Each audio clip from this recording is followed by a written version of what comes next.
इस वक्त की बड़ी खबर, पहले जलवायु परिवर्तन सम्मेलन में प्रधानमंत्री मोदी और पाकिस्तान के प्रधानमंत्री नवाज शरीफ का आमना सामना हुआ। दोनों नेताओं ने एक दूसरे से हाथ मिलाया।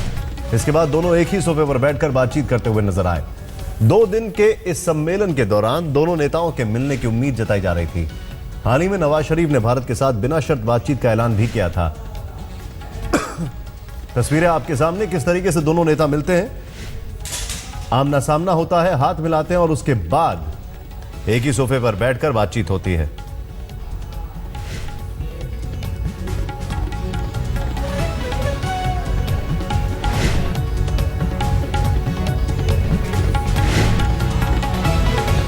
पीएम और नवाज शरीफ ने मिलाया हाथ और किस तरीके से ये दोनों, ये देखें आप, इस केमिस्ट्री पर क्या बोलेंगे आप? ये केमिस्ट्री है या अंडरस्टैंडिंग है या क्या है ये?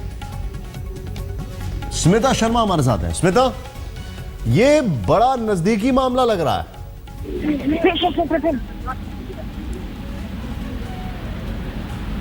स्मिता, क्या आप मुझे सुन सकती हैं? जी निशांत, आप अपना सवाल दोहराइएगा। मैं कह रहा हूं ये बड़ा नजदीकी मामला है, एक फिर से मुलाकात।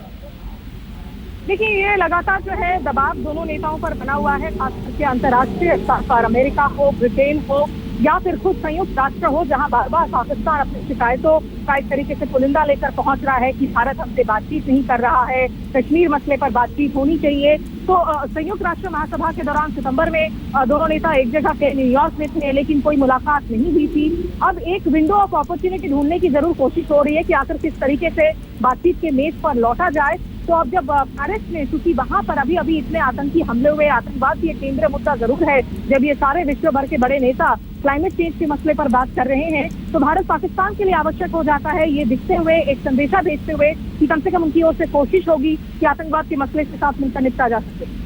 स्मिता, एक तरफ यहां पर बॉर्डर पे गोली चल रही है, यहां पर ये दोनों बोली कर रहे हैं, दूसरी तरफ पाकिस्तान का जासूस पकड़ा जाता है भारत में, आईएसआई का एजेंट पकड़ा जाता है, उसके बाद भी ये बातचीत हो रही है। क्या समझा जाए, ये कैसे, ये कौन सी फॉरेन डिप्लोमेसी है या क्या रणनीति है या क्या कूटनीति है ये?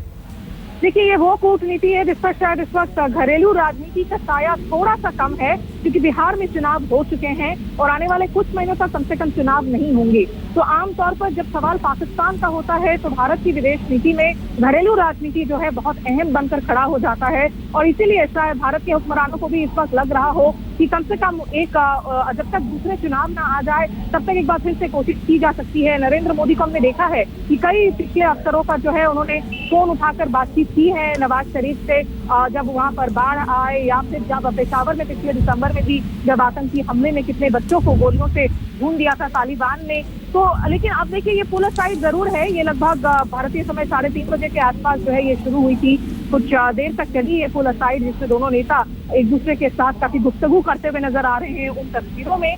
अब इससे निचोड़ क्या कुछ निकलता है, क्या नरेंद्र मोदी तैयार हो जाएंगे कि हाँ भारत और पाकिस्तान क्रिकेट खेलना शुरू कर देंगे?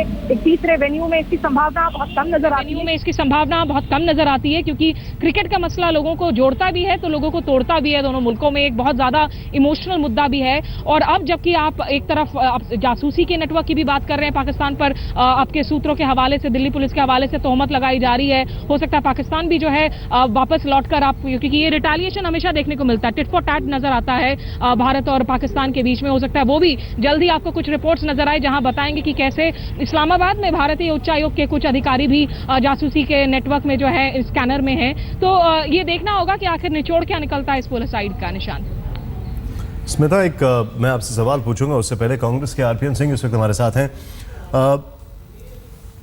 सर, क्या कहेंगे आप, प्रधानमंत्री मोदी और पाकिस्तान के प्रधानमंत्री नवाज शरीफ की एक बार फिर से ये बातचीत हो रही है, एक सोफे पे बैठ के बड़ा धीरे धीरे गुफ्तगू चल रही है, क्या कहेंगे इस पर आप? देखिए, हमारी सरकार का, जो मोदी सरकार हिंदुस्तान में चल रही है, मैं उनसे सिर्फ एक सवाल पूछना चाहूंगा कि हमारी विदेश नीति क्या है। कि जब शपथ ग्रहण हुआ प्रधानमंत्री जी का तो उन्होंने नवाज शरीफ जी को बुलवाया। इस पिछले 18 महीने में आप समझ सकते हैं कि कितने सीज फायर वायलेशन हमारे साथ हुए, कितने हमारे जवान शहीद हुए। यहाँ पूरी भारतीय जनता पार्टी के वरिष्ठ नेता तक कहते हैं कि पाकिस्तान से कोई वार्ता नहीं होनी चाहिए जब तक आतंकवादी हमले हमारे देश पे होते जा रहे हैं। आतंकवाद आतंकवादी पकड़े जाते हैं हमारे बॉर्डर पे, पर विदेश जब जाते हैं प्रधानमंत्री जी उनका रुख कुछ और होता है। जब विदेश जाते हैं तो बोलते हैं कि ये देश सबका है, और भारतीय जनता पार्टी के वरिष्ठ नेता मंत्री दूसरे बयान देते हैं। तो ये जो दोहरी नीति सरकार की चल रही है, ये देश के लिए भी फायदेमंद नहीं है। और मैं समझ सकता हूँ जो भारतीय जनता पार्टी ने इलेक्शन के समय बोला था, फिर से एक यू टर्न हम जहां तक पाकिस्तान है उसके खिलाफ देखते हैं। एक और चीज मैं आपसे समझना चाहूंगा, अभी संसद का सत्र चल रहा है, इस दरमियान ये चीजें सामने आ रही हैं कि प्रधानमंत्री वहां से नवाज शरीफ से मुलाकात कर रहे हैं। ओवरऑल आपकी पार्टी का स्टैंड क्या है? क्या संसद में इस चीज की डिमांड की जाएगी? क्या संसद में इस चीज की मांग रखी जाएगी कि आखिर क्या इन दोनों के बीच में बातचीत हुई? क्या फॉरेन पॉलिसी है, ये साफ होनी चाहिए, क्योंकि एक बड़ी महत्वपूर्ण चीज है। एक तरफ बॉर्डर पे गोलियां चल रही हैं, दूसरी तरफ आप बातचीत कर रहे हैं। मैं समझ सकता हूँ प्रधानमंत्री जी जब आएंगे तो संसद में अपना बयान अवश्य देंगे कि हिंदुस्तान का पोजीशन पाकिस्तान के विज़िवी क्या है। और मैं समझ सकता हूँ कि देशवासी ये नहीं समझ पा रहे हैं कि हमारा जो आउटलुक पाकिस्तान की तरफ है वो इस सरकार का किस तरफ का है। बयान कुछ देते हैं, करते कुछ हैं, मिलते किसी और से हैं, बुलवाते किसी को हैं। मैं इतनी चर्चा इनकी दौरों के बारे में हुई। नेपाल में देखिए कि जब दौरे गए तो उन्होंने बोला ये ऐतिहासिक दौरा है, और आज नेपाल के लोग और नेपाल हमारे खिलाफ इतना क्रोध नेपाल में भरा हुआ है। तो क्या ये विदेश नीति देश को फायदेमंद, देश के लिए फायदेमंद है, या किस तरह की नीति चल रही है? ये हमारे लिए एक बहुत घबराने की चीज है। शुक्रिया हमसे बातचीत करने के लिए आपका। स्मिता, सवाल ये खड़ा होता है, पहले उफा होता है, उसके बाद एनएसए लेवल की टॉक्स फेल हो जाती हैं और अब ये बातचीत कर रहे हैं। समझना ये चाहते हैं कि आखिर ऐसा क्या हो गया पाकिस्तान की तरफ से कि अब बातचीत करने की नौबत आ गई है, कि सब ठीक हो गया है, चलो बात करते हैं, क्रिकेट की भी तैयारी चल रही है। देखिए, सब ठीक नहीं हुआ है निशांत, और इसीलिए जरूरी हो जाता है कि फिर आप बातचीत करके ठीक करने की कोशिश करें, क्योंकि भारत और पाकिस्तान के रिश्ते जिस हद से पेचीदा है, ये किसी और दो देशों के संबंधों के समान नहीं है। और ये कोई चौंकाने वाली बात नहीं है। भारत और पाकिस्तान में हमने रिश्तों में उतार चढ़ाव इतनी बार देखा है। 2004 से 2007 का मैंने वो दौर भी देखा है जब मनमोहन सिंह मुशर्रफ के बीच में जो गुफ्तगू चल रही थी पर्दे के पीछे, लगभग ऐसा माहौल बना था कि शायद कश्मीर का मसला जो है काफी हद तक दोनों ओर से एक सहमति बन जाए कि किस तरीके से सॉफ्ट बॉर्डर में तब्दील की जाए नियंत्रण रेखा को। और उसके साथ साथ हमने 2008 के बाद हो या फिर 2001 में संसद हमलों के बाद के दौर भी देखे हैं। तो हर मौके पर देखिए दोनों नेता, अब आप जो वाजपेयी साहब ने भी कहा था कि आप अपने दोस्तों को तो आप बदल सकते हैं लेकिन पड़ोसियों को नहीं बदल सकते हैं। और ऐसा नहीं है कि आपने पाकिस्तान से बातचीत करना बंद कर दिया है तो वहां से जो आतंकी हैं उनकी राह पूरी तरीके से बंद कर दिया है। कहीं ना कहीं भारत को जहां अपने सुरक्षा मैकेनिज्म्स को भी तगड़ा करने की जरूरत होगी, क्योंकि कोई भी मुल्क, चाहे आप अमेरिका के साथ हाथ मिलाए, रूस के साथ हाथ मिलाए, कोई दूसरा देश पाकिस्तान के अंदर घर में घुसकर स्मिता, मैं आपको एक चीज जानना चाहूंगा। देखिए, आज जो हम बात कर रहे हैं, अक्सर जब भारत और पाकिस्तान की बातचीत होती है यही सारी बातें होती है, यही सारे जिक्र होते हैं, यही सारे पुराने चीजें वापस आती हैं सामने। सवाल ये खड़ा होता है कि प्रधानमंत्री नरेंद्र मोदी जब से आए हैं तब से एक उम्मीद थी कि एक टफ स्टैंड लिया जाएगा, एक पॉजिटिव अप्रोच होगी और एक कंस्ट्रक्टिव अप्रोच होगी। प्रधानमंत्री नरेंद्र मोदी के आने के बाद एक आतंकी जिंदा पकड़ा गया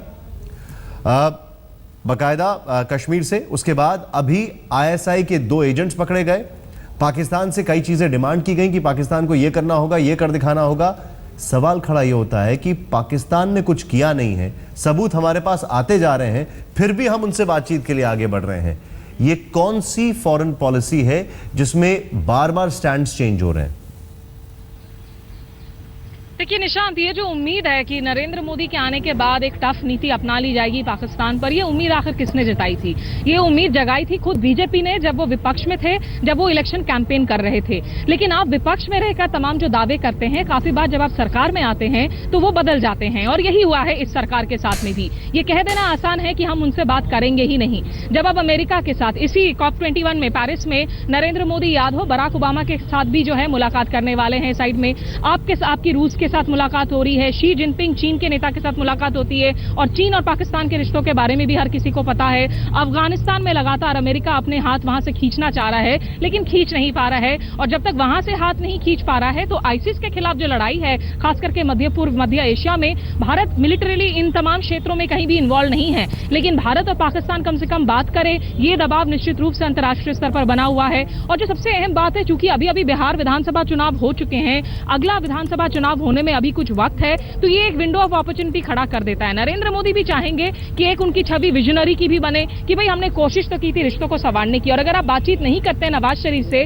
तो शायद आप पूरी तरीके से जो बातचीत की डोर या जो उनकी पाकिस्तान की विदेश नीति की डोर, उसे लेजिटिमाइज कर देते हैं कि वो उनके आर्मी चीफ राहिल शरीफ के पास हो, ना कि नवाज शरीफ के पास में, जो कम से कम दिखावे के लिए ही सही एक चुनी हुई सरकार के नेता जरूर हैं। तो यही ये जियोपॉलिटिकल कंपल्शन है जिसकी वजह से आप इस बातचीत को होता हुआ देख रहे हैं।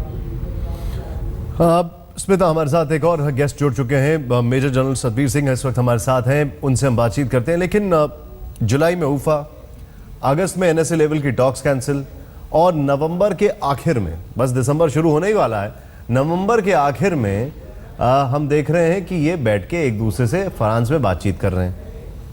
अब फ्रांस की अगर बात की जाए तो फ्रांस अभी अभी एक बड़े आतंकी हमले से निकला है।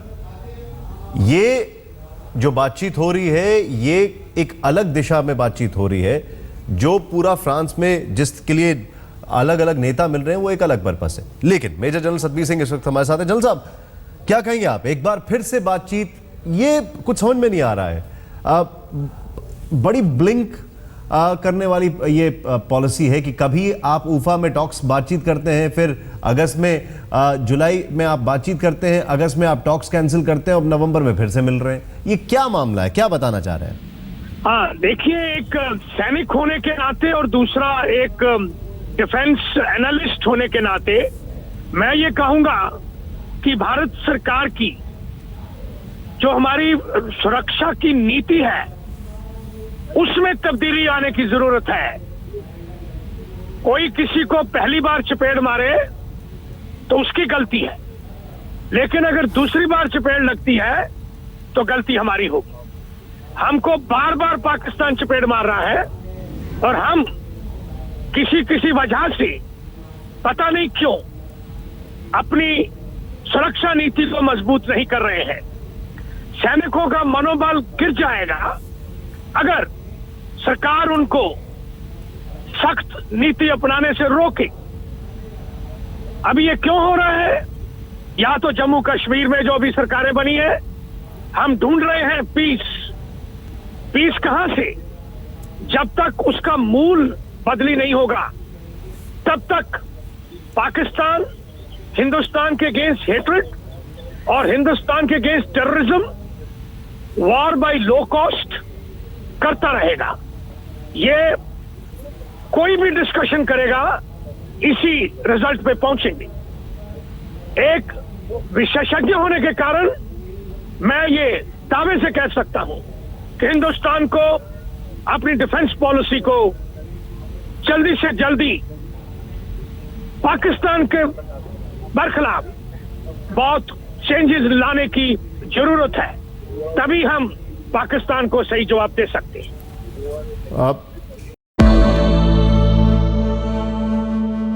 निसगम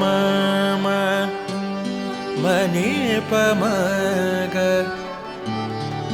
निपमग सनि पमनि सपस। जहाँ तक याद आती रहेगी